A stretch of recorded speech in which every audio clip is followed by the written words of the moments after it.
guys, it's Sarah and I'm here with my TBR for the BookTubeathon. BookTubeathon is a readathon that happens every summer and it's coming up here starting July 18th and goes to the 24th.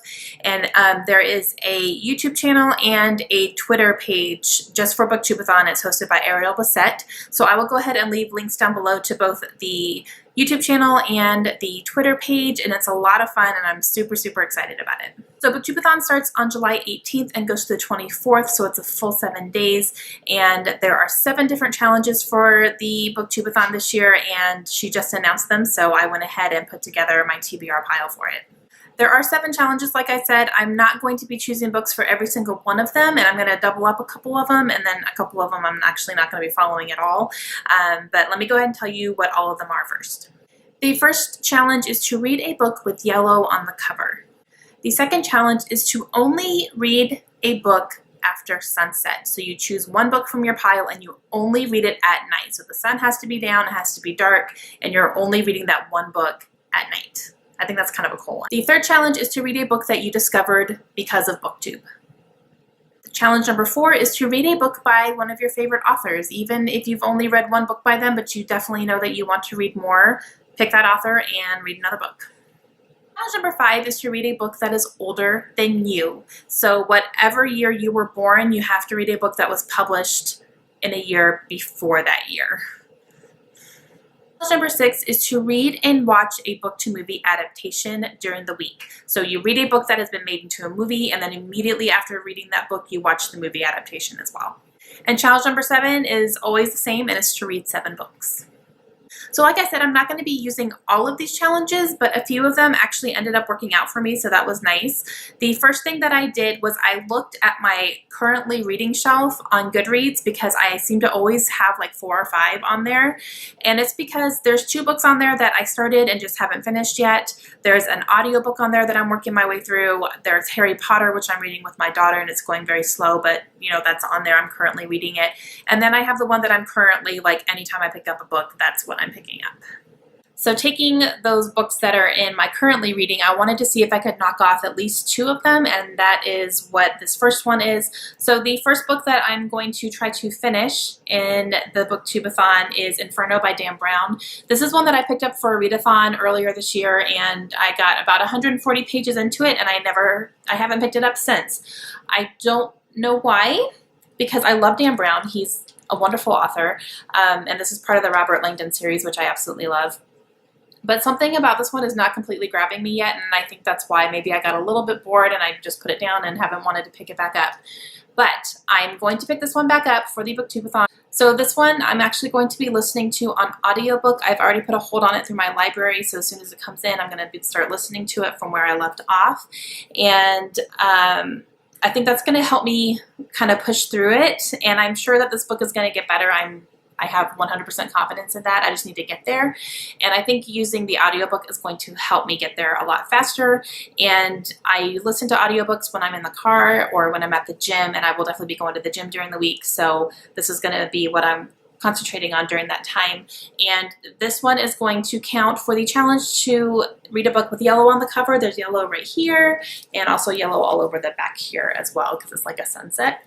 So, yep, hopefully I can finish this one. The second book that I'm going to try to finish for the week is Assassin's Apprentice by Robin Hobb. So this is another one that I picked up a couple weeks ago, and I just haven't picked it up again since, and I don't know why. I'm enjoying it. It's good. It is very dense, but at the same time, I really want to finish it. So this is going to be a book that I picked up because of BookTube. I saw a really great video that was like a Robin Hobb exploration, kind of an author highlight video from Sam over at Sam's Nonsense, and that video made me pick up Robin Hobb's books.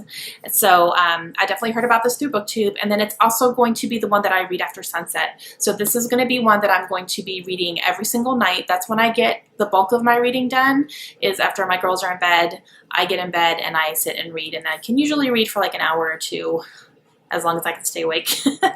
But so this is going to be another one that's on my currently reading. I'm already a little bit into it, but I really want to finish it. So hopefully this is going to happen as well. The third book that I have on my TBR is The Heir by Kira Cass. This is going to count for a favorite author. And this one was a little tricky for me because this is she's not necessarily one of my favorite authors, but she's an author that I discovered this year, and I have really enjoyed every single book I've read from her so far. This will be book number 4 because I read the Selection Trilogy. This is a companion duology, the first one, so I want to read this, and I'm borrowing it from a friend, and I really want to get back to her soon. So I'm going to plan on reading this one to count for my favorite author pick.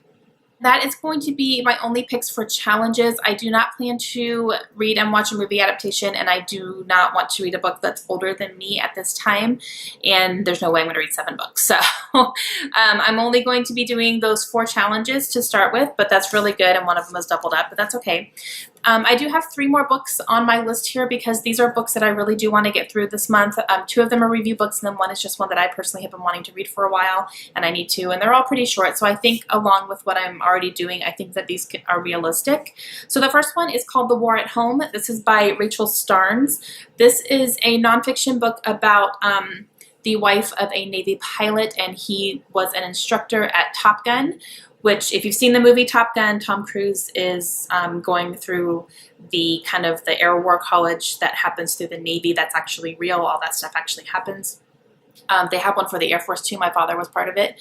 And so I got sent this by the publisher asking if I would read it and review it, and I was very happy because I'm definitely going to be able to relate to this book, because this book is all about the other side of the military, the people who stay at home and the spouses, and keeping down the fort at home and dealing with the crazy schedules and the deployments and just kind of everything that goes along with military lifestyle. It's definitely not for everybody, and it's hard, but also rewarding at the same time. And I know that I will relate to this because I have been in her situation, and my husband is actually an Air Force pilot. So when I got the email about this, I jumped on it because I know this is going to hit home for me. So I need to read it and review it, but it's pretty short, and I'm very excited to get to this one.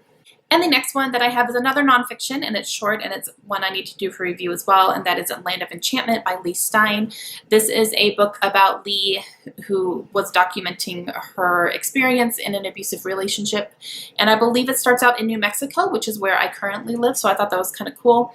And it's just basically her experiences with it, and her reasoning behind all the decisions that she made as far as being in this relationship was concerned. So this is another one. It comes out in August. I need to read and review it, and I'm pretty excited. And again, this one's very short as well, so I think this is realistic. And the last book on my TBR is another nonfiction. 3 nonfictions this time. It's kind of strange. Ministry of Motherhood by Sally Clarkson. So this is a faith-based book, and this is one that I was supposed to read last month and I just never got to, and I really want to get to this. And this is basically nurturing your child's relationship with God, which is hitting very close to home right now with my 8-year-old. So this is something that's very relevant for us, and I really want to make sure that I read it very soon. So I'm going to put it on my TBR for the BookTubeathon. Okay guys, so this is my TBR for the BookTubeathon, and I think it's pretty realistic. You know, 2 of them I'm already in the middle of. The Air I'm probably going to get through really quickly because if it's anything like the Selection, which it probably is, I'm going to fly through it. And then I have 3 really short books that I can probably, if I really concentrate, get done in a day. So I'm very excited about this. Please leave me a comment down below. Let me know if you guys are going to be participating and what books you're planning to read and choose and all that fun stuff. And please make sure you go check out the YouTube channel and the Twitter page for BookTubeathon. It's a very interactive readathon, and there's lots of challenges throughout the week. They have daily video challenges as well. I will probably not participate in those because making videos takes a long time. You have to set it up, you have to film it, you have to edit it, you have to upload it. It takes a long time to do that, and that's going to take away a lot of reading time for me. So I'm just planning to read and just kind of participate in the discussions online and the sprints and all that, and just kind of leave it at that. But other people will be posting videos. I think it's going to be fun to watch those as well. Hope you guys have a great day, and I will see you again soon. Bye.